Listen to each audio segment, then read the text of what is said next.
ಆಕಾಂಕ್ಷಿಗಿಂತ ಅರ್ಹತೆ ಇದೆ. ಆದರೆ ಪಕ್ಷದ ಹಿರಿಯರಿಗೆ ಬಿಟ್ಟಿರೋಂಥ ನಮ್ಮ ಪ್ರಶ್ನೆ ಇದೆ. ಅವರು ಯಾವ ರೀತಿ ಪಕ್ಷದ ಯಾವ ಜವಾಬ್ದಾರಿ ಕೊಡ್ತಾರಲ್ಲ ಆ ಜವಾಬ್ದಾರಿ ಕೊಡೋಕ್ಕೆ ತೆಗೆದುಕೊಳ್ಳೋಕ್ಕೆ ಸಿದ್ಧವಾಗಿದ್ದೀನಿ. ಸೊ ಆ ರೀತಿಯಾಗಿ ಪಕ್ಷದ ತೀರ್ಮಾನಕ್ಕೆ ನಾವು ಬಿಟ್ಟಿರೋದಲ್ಲ.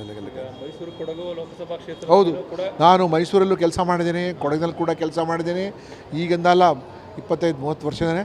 ಮತ್ತು ನಾನು ಪೊಲೀಸ್ ಇಲಾಖೆಯಲ್ಲಿ ಎಲ್ಲಿ ಕೆಲಸ ಮಾಡಿದ್ದೀನಿ ಒಂದು ತೊಟ್ಟ ರಕ್ತ ಭೂಮಿ ಮೇಲೆ ಬೀಳಕ್ಕೆ ಬಿಟ್ಟಿಲ್ಲ. ಅದಕ್ಕಿಂತ ಮುಂಚೆನೇ ನಾನು ಹೋಗಿ ಅಲ್ಲಿ ಎಲ್ಲ ರೀತಿ ಕ್ರಮ ತೆಗೆದುಕೊಂಡು ಕೆಲಸ ಮಾಡಿದೆ. ಭಾಳ ಹೆಮ್ಮೆಯಿಂದ ನಾನು ಹೇಳೋಕ್ಕೆ ಇಷ್ಟಪಡ್ತೀನಿ. ಸೊ ಅದಕ್ಕೆ ಅವಕಾಶ ಸಿಕ್ಕಿದರೆ ಯಾಕೆ ಮಾಡಬಾರ್ದು? ನಾವು ಅವಕಾಶ ಸಿಕ್ಕಿದರೆ 100% ಪಕ್ಷ ಅವಕಾಶ ಕೊಟ್ಟರೆ ಮಾಡ್ತೀನಿ.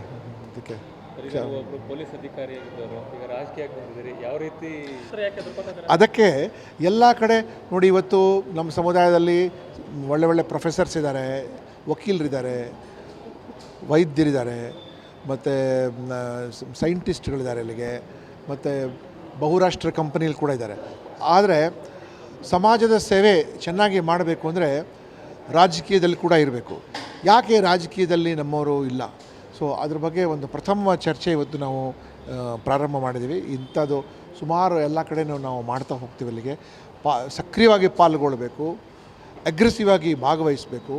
ಎಲ್ಲ ಸಮಾಜದವರು ಕೂಡ ಭಾಗವಹಿಸ್ತಾ ಇದ್ದಾರೆ. ಅದೇ ರೀತಿಯಾಗಿ ಅವರಲ್ಲಿರೋ ಒಳ್ಳೆಯ ಗುಣಗಳನ್ನು ನಾವು ಅಡಾಪ್ಟ್ ಮಾಡ್ಕೊಂಡು ನಾವು ಸಹ ಕೂಡ ಮುಂದೆ ಹೋಗಬೇಕು ಅನ್ನೋ ದೃಷ್ಟಿಯಿಂದ ನಾವು ಮಾಡ್ತಾ ಇದ್ದೀವಿ.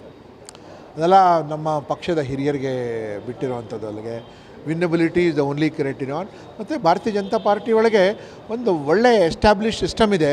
ಸರ್ವೆ ಮಾಡ್ತಾರವರು, ಮತ್ತು ಮಾಧ್ಯಮದವರು ಕೇಳ್ತಾರೆ, ಮತ್ತು ಇದು ಸೋಷಿಯಲ್ ಮೀಡಿಯಾ ಅವರು ನೋಡ್ತಾರೆ. ಅಲ್ಲಿಗೆ ಪಕ್ಷದ ಕಾರ್ಯಕರ್ತರ ಜೊತೆ ಮಾತನಾಡ್ತಾರೆ, ಸಮಾಜದ ಜನರ ಜೊತೆ ಅವ್ರು ಮಾತನಾಡಿ ಸರ್ವೆ ಮಾಡಿಬಿಟ್ಟು ಅವರು ಒಂದು ತೀರ್ಮಾನಕ್ಕೆ ತೆಗೆದುಕೊಳ್ತಾರೆ, which is the best and who the most winnable candidate ಅಂತ. See, political parties are very elaborate. ಅವ್ರದ್ದೇ ಒಂದು ತೀರ್ಮಾನ ಮಾಡೋ ಮೆಥಡಾಲಜಿ ಇರುತ್ತೆ. It could be right, it could be wrong. But ಅವರು ಎಷ್ಟು ಸಾಧ್ಯವಾಗತ್ತೆ ಅದರಲ್ಲಿ ಎಲ್ಲ ಫ್ಯಾಕ್ಟರ್ಸನ್ನು ಒಳಗೆ ತೊಗೊಂಡು ಅವರು ತೀರ್ಮಾನ ತೆಗೆದುಕೊಳ್ತಾರೆ ಅವರು. ಸೊ ಬೆಸ್ಟ್ ಅವ್ರಿಗೆ ಬಿಟ್ಟಿರೋದಂಥದ್ದು ಒಳ್ಳೆ, ಇದುವರೆಗೂ ಎಲ್ಲ ಕಡೆ ಮಾಡ್ಕೊಂಡು ಬಂದಿದ್ದಾರೆ. ಸೊ ಅವ್ರಿಗೆ ಬಿಟ್ಟಿರೋದು ಬಿಡೋದು ಒಳ್ಳೆಯದಂತ. ಲೋಕಸಭಾ ಚುನಾವಣೆ ಸಂದರ್ಭದಲ್ಲಿ ರೈತರು ಒಂದು ದೊಡ್ಡ ಮಟ್ಟದಲ್ಲಿ ಹೋರಾಟಕ್ಕೆ ಮುಂದಾಗಿದ್ದಾರೆ ದೆಹಲಿಯಲ್ಲಿ. ಡೆಲ್ಲಿ ಒಳಗೆ ಅವ್ರು ರೈತರೇ ಅಲ್ಲ, ಅವರು ಲಕ್ಷಾಂತರ ರೂಪಾಯಿ, ಕೋಟ್ಯಾಂತರ ರೂಪಾಯಿ ಕಾರ್ ಒಳಗೆ ಬಂದು ಅವರು ಪ್ರೊಟೆಸ್ಟ್ ಮಾಡೋಕ್ಕೆ ಬಂದಿದ್ದಾರೆ. ಒಂದು. ಎರಡನೇದು, it is A completely tool kit. ಅದು ಅಪೋಸಿಷನ್ದು ಟೂಲ್ ಕಿಟ್. ಅದು ಇದು ಒಂದು ಕೊನೆಯ ಅಸ್ತ್ರ. ಚುನಾವಣೆಗಿಂತ ಮುಂದೆ ಅವ್ರಿಗೆ MSP ಬೇಕಾಗಿಲ್ಲ, ಅವ್ರಿಗೆ ಬೇಕಾಗಿರೋದು ರಿಜೈಮ್ ಚೇಂಜ್.